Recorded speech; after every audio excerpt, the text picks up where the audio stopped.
Sophie, are you cheating on me? I asked my wife of 10 years. How can you ask such a question, Henry? She replied with a puzzled expression on her face. We were sitting in the living room on a Sunday after dinner drinking coffee.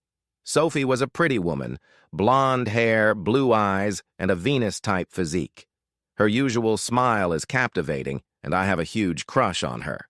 But now her smile was forced, and I could see that she was very worried about my question. Who wouldn't be worried if a spouse asked such a question out of the blue? I can't give you any reason why I'm asking this question, but over the past few months I've started to feel like things aren't as they should be. Do I have any reason to be concerned, Sophie? No, Henry, not at all. But please, you must explain why you are uneasy. It will be better for both of us if all the ambiguities are out in the open and we can clear them up, don't you agree? She replied. Okay, I said. My job requires me to leave the house every third Monday morning and not return to our house until Friday the following week. That leaves you alone for almost 2 weeks, all those days and 1 weekend alone. You have a lot of time at your disposal, and therefore you have opportunity. And with that opportunity, it's easy to lose your way. Please, Henry, are you speaking from your own experience? If I am alone on those days and weekends, as you are, I have more reason to worry. I live here, in our town, where people know me. And if I got lost, someone would tell me about it. On the other hand, you're all alone, far from home, and you have plenty of opportunities to stay out of sight. I trust you, so you should trust me. Good point, Sophie.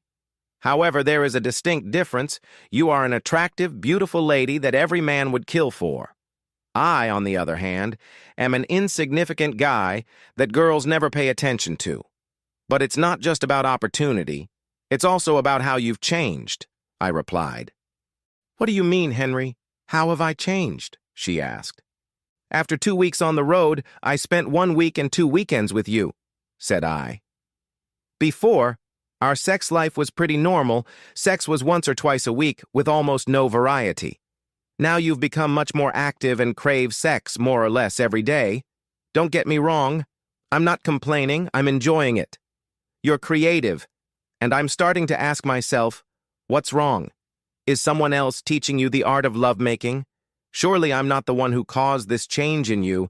I abandoned you years ago and settled for the casual sex you seemed content with. Dear Henry, do you want me to stop being imaginative? Or is it enough for you to know that girlfriends talk a lot more than men and that we share experiences? She replied with a smile. I was guilty of telling my friends what you wanted and what I denied you. They called me a prude and convinced me that it would be fun to be inventive in lovemaking. Is that so bad? I'm convinced they were right. It's fun. And I love that our lovemaking has taken this turn. But if it was just a matter of opportunity and increased sexual activity, I wouldn't worry. With all the free time you have, I find it odd that you don't have a multitude of interests to keep you occupied. You have no desire to learn new things, take courses, or do any kind of work, even part-time. And yet you seem to have extra money to spend on dresses and underwear that you never wear when we go out together. I just don't get it, I replied. Henry, you're being unfair. I take care of the house and the kids. For 2 weeks in a row, I've been doing the housework alone, and my time is completely taken up. As for interests, you know that I love to dance, and that I take dancing lessons every Monday night.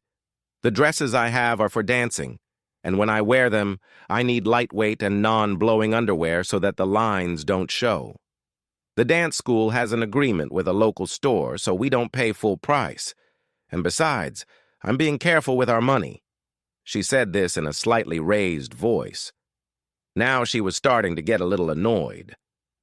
Maybe I'm being unreasonable and unfair. The strain on you when you are alone so much is perhaps greater than I realize. I don't mean to imply that you are lazy and failing in your duties. I should think about getting another job, a job that will allow me to be home more. What do you say, Sophie? She looked at me a little surprised and objected. Would you consider quitting your well-paying job to stay home more? Yes, I said, but it would be less money, and we'd have to cut back on some expenses. Will you agree to reduce our expenses to a more modest level, Sophie? If you insist, I will agree, but I have to admit that I like our lifestyle. Our vacations abroad and skiing in the mountains. So if you keep your job and trust me, I can manage at home. But it's your decision, Henry. Before we end this conversation, I have one last question for you.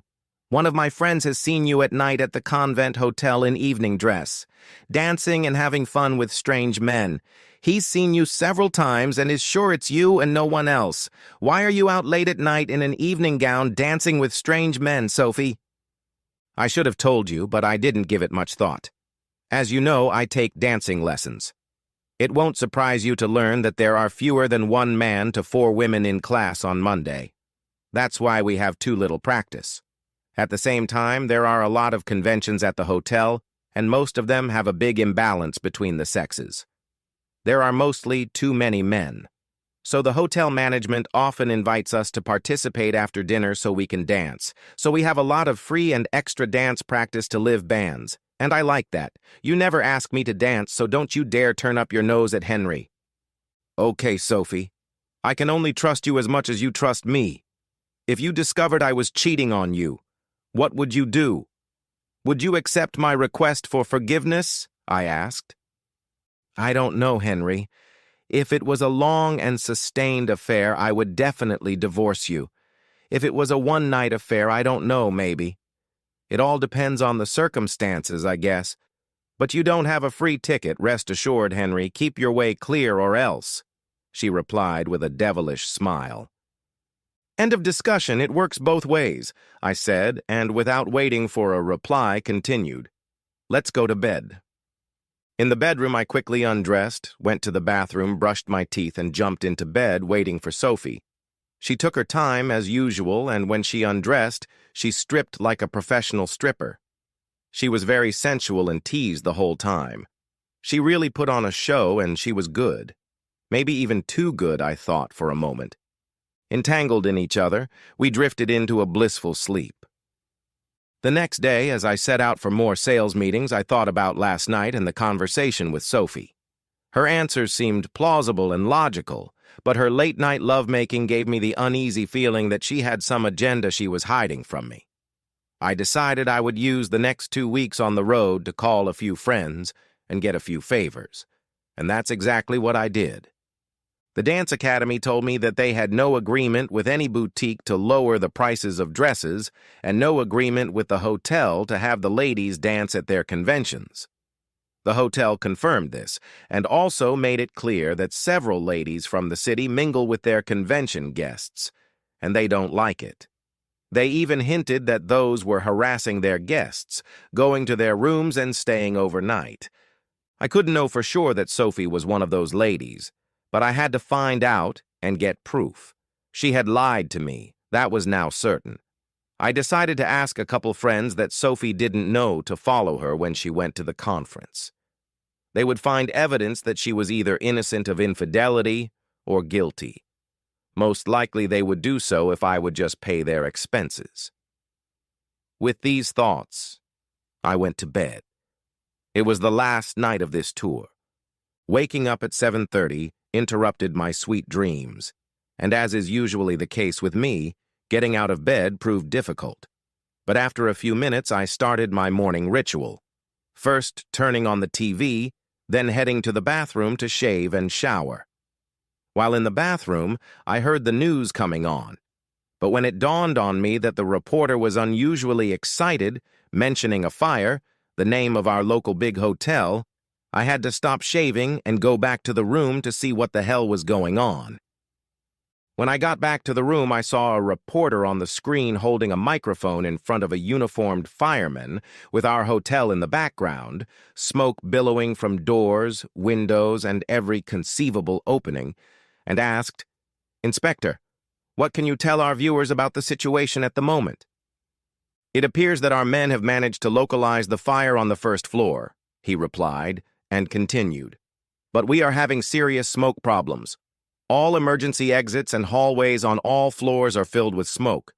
We were able to evacuate all the staff working on the first and second floors, as well as some hotel guests occupying rooms on the lower floors. but many guests were trapped in rooms higher up in the building. Do you have any information on how many people were in the hotel and how many were evacuated? The reporter asked. Not exactly, but we have a guess, the inspector replied. The receptionist had the good sense to take the guest log with him when he evacuated, and he also has a list of people who had to work. I have people working with those lists, checking them against the people we're taking out. At last count, we had all 18 employees and 57 guests out of 116 registered. But according to the receptionist, there are people who show up in the rooms from time to time who haven't checked in, so we don't have an exact number. The reporter spoke into the microphone again.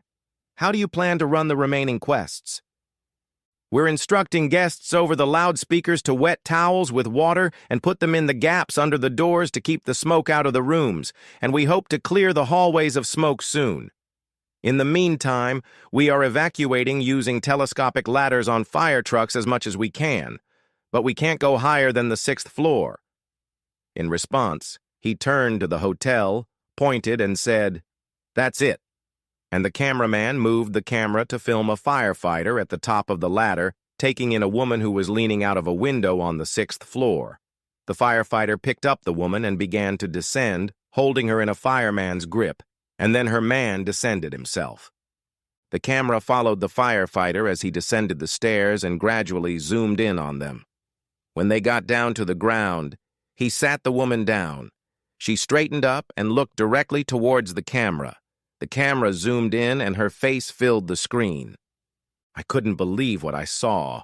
My heart skipped a beat or two when I suddenly realized I was seeing the beautiful face of Sophie, my wife. I closed my eyes, not wanting to believe what I was seeing, and opened them again. But she was still there. The camera went back to the reporter, but I sat there as if in a trance and didn't remember what had been said. I still had a picture in my mind of my wife, my sweet Sophie, who had just been carried out of an unfamiliar hotel room in an evening gown at 8 o'clock in the morning. It gradually dawned on me that I had proof I didn't want, with millions of witnesses, and sadly had to accept that my marriage was over,